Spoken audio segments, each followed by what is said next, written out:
Hello friends and viewers, my name is Gurpreet Kaur. I am your IELTS trainer. How are you? I think you are fine and I am also very good. Today we are going to talk about the prepositions which are used for time. That we have discussed 3 prepositions yesterday and today we are going to talk about the which were left yesterday. First of all is since. Since since is used when we have to talk about the particular time. To the particular time ਦੇ ਵਿੱਚ ਗੱਲ ਕਰਨੀ ਹੋਵੇ ਵੀ ਇੰਨੇ time ਤੋਂ ਹੀ start ਹੋ exact time ਆਪਾਂ ਨੂੰ ਪਤਾ ਹੋਵੇ ਉਦੋਂ ਆਪਾਂ since ਯੂਜ਼ ਕਰਦੇ ਹਾਂ ਜਿਵੇਂ ਕਿ ਪ੍ਰੈਜ਼ੈਂਟ ਪਰਫੈਕਟ ਕੰਟੀਨਿਊਸ ਦੇ ਵਿੱਚ ਆਪਾਂ ਯੂਜ਼ ਕਰਦੇ ਸੀਗੇ ਤੇ ਨਾਲ ਦੀ ਨਾਲ ਆਪਾਂ ਇਹਨੂੰ ਆਪਾਂ ਉੱਦਾਂ ਵੀ ਯੂਜ਼ ਕਰ ਸਕਦੇ ਹਾਂ My country has not implemented rules regarding safety of people since 2010. 2010 ਤੋਂ ਬਾਅਦ ਉਹਨਾਂ ਨੇ ਕੋਈ ਵੀ ਰੂਲ ਨਹੀਂ ਇੰਪਲੀਮੈਂਟ ਕੀਤੇ ਐਗਜ਼ੈਕਟ ਟਾਈਮ ਦੱਸਿਆ ਮੈਂ ਇੱਥੇ people have been staying at home since March ਲੋਕੀ ਘਰਾਂ ਵਿੱਚ ਰਹਿ ਰਹੇ ਆ ਮਾਰਚ ਤੋਂ ਫੋਰ ਕਿੱਥੇ ਯੂਜ਼ ਕੀਤਾ ਜਾਂਦਾ ਜਿੱਥੇ ਆਪਾਂ ਅਮਾਊਂਟ ਆਫ ਟਾਈਮ ਦੱਸਣਾ ਹੋਵੇ ਹਮੇਸ਼ਾ I am just going to watch television for an hour or so. मैं 1 घंटे ਦੇ ਲਈ ਜਾਂ ਫਿਰ ਉਸ ਤੋਂ ਜ਼ਿਆਦਾ ਟਾਈਮ ਦੇ ਲਈ ਟੈਲੀਵਿਜ਼ਨ ਵਾਚ ਕਰੂੰਗੀ people just able to stay in homes for just few weeks ਲੋਕੀ ਕੀ ਆ ਸਿਰਫ ਥੋੜੇ ਜਿਹੇ ਟਾਈਮ ਦੇ ਲਈ ਹੀ ਆਪਣਾ ਕੀ ਆ ਘਰੇ ਰਹਿ ਸਕਦੇ ਆ ਉਸ ਤੋਂ ਬਾਅਦ ਉਹ ਘਰੇ ਨਹੀਂ ਰਹਿ ਸਕਦੇ ਅਗੋ ਬੈਕ ਇਨ ਦਾ ਪਾਸਟ ਔਰ back in time from present ਠੀਕ ਹੈ ਇਸ ਟਾਈਮ ਤੋਂ ਪ੍ਰੈਜ਼ੈਂਟ ਤੋਂ ਲੈ ਕੇ ਪਾਸਟ ਦੇ ਵਿੱਚ ਜੇ ਆਪਾਂ ਕੋਈ ਗੱਲ ਕਰਦੇ ਉੱਥੇ ਆਪਾਂ ਅਗੋ ਲਗਾਉਂਦੇ ਹਾਂ ਜਿਵੇਂ people have settled in nuclear families for few years ਲੋਕੀ ਕੀ ਨਿਊਕਲੀਅਰ ਫੈਮਲੀਜ਼ 'ਚ ਰਹਿਣ ਲੱਗ ਗਿਆ ਥੋੜ੍ਹੇ ਸਾਲਾਂ ਤੋਂ I have just completed my education 4 years ago ਮੈਂ 4 ਸਾਲ ਪਹਿਲੇ ਆਪਣੀ ਸਟੱਡੀ ਹਜੇ ਕੰਪਲੀਟ ਕੀਤੀ ਆ ਬਿਫੋਰ ਕਿੱਥੇ ਲੱਗਦਾ ਹੈ ਜਿੱਥੇ ਆਪਾਂ ਐਟ ਜਾਂ ਫਿਰ ਡਿਊਰਿੰਗ ਅਰਲੀਅਰ ਟਾਈਮ ਦੇਣਾ ਹੋਵੇ ਹੁਣ ਨਾਲੋਂ she always gets ready before time ਉਦੋਂ ਪਹਿਲਾਂ ਹੀ teachers always prepare lessons before class ਤੋਂ ਪਹਿਲਾਂ ਹੀ ਕਰ ਲੈਂਦੇ ਆ ਟੂ ਯੂਜ਼ ਕੀਤਾ ਜਾਂਦਾ ਹੈ ਜਦੋਂ ਆਪਾਂ ਟਾਈਮ ਦੱਸਣਾ ਹੋਵੇ ਕਿ ਵੀ ਕਦੋਂ ਸਟਾਰਟ ਹੋਇਆ ਟਾਈਮ ਠੀਕ ਹੈ ਜਾਂ ਫਿਰ ਕਿ ਕਿਸੇ ਚੀਜ਼ ਦਾ ਐਂਡ ਦੱਸਣਾ ਹੋਵੇ ਜਿਵੇਂ ਕਿ ਆਪਾਂ ਕਹਿ ਦਈਏ ਇਟਸ 20 to 6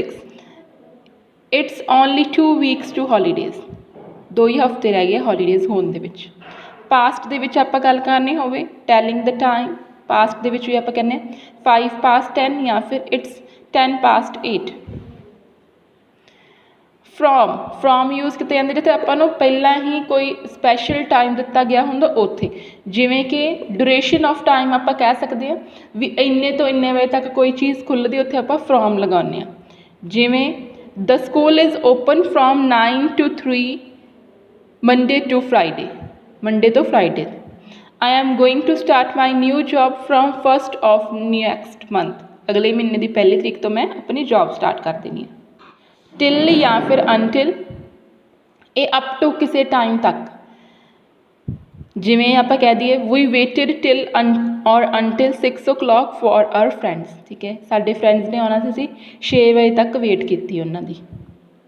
ਪੀਪਲ ਵਰ ਦੇਅਰ ਟਿਲ ਔਰ ਅਨਟਿਲ 1980 ਠੀਕ ਹੈ 1980 ਤੱਕ ਤੇ ਉਹ ਉੱਥੇ ਸੀਗੇ ਉਸ ਤੋਂ ਬਾਅਦ ਕਿੱਥੇ ਗਏ ਵੀ don't know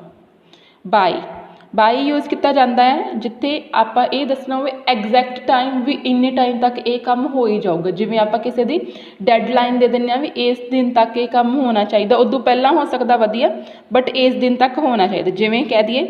no later than or at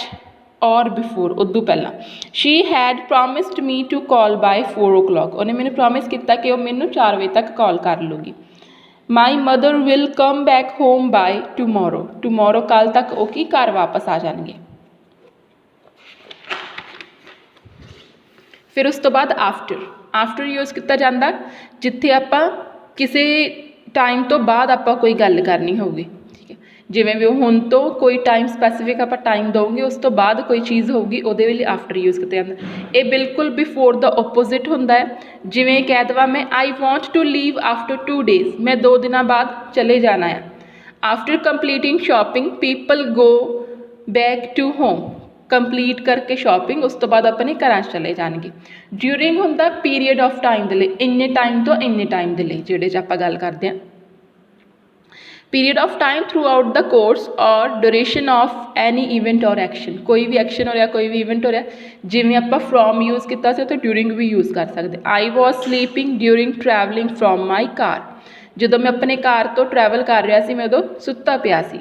ਦੇ do not talk during meals, ਜਦੋਂ ਉਹ ਖਾਣਾ ਖਾਂਦੇ ਆ ਉਦੋਂ ਕਦੇ ਵੀ ਉਹ ਗੱਲ ਨਹੀਂ ਕਰਦੇ। ਠੀਕ ਹੈ, ਅੱਜ ਆਪਾਂ ਕੀ ਸਿੱਖਿਆ? Preposition since, for, ago, before, to, past, from, till, until, by, after ਅਤੇ ਡਿਊਰਿੰਗ।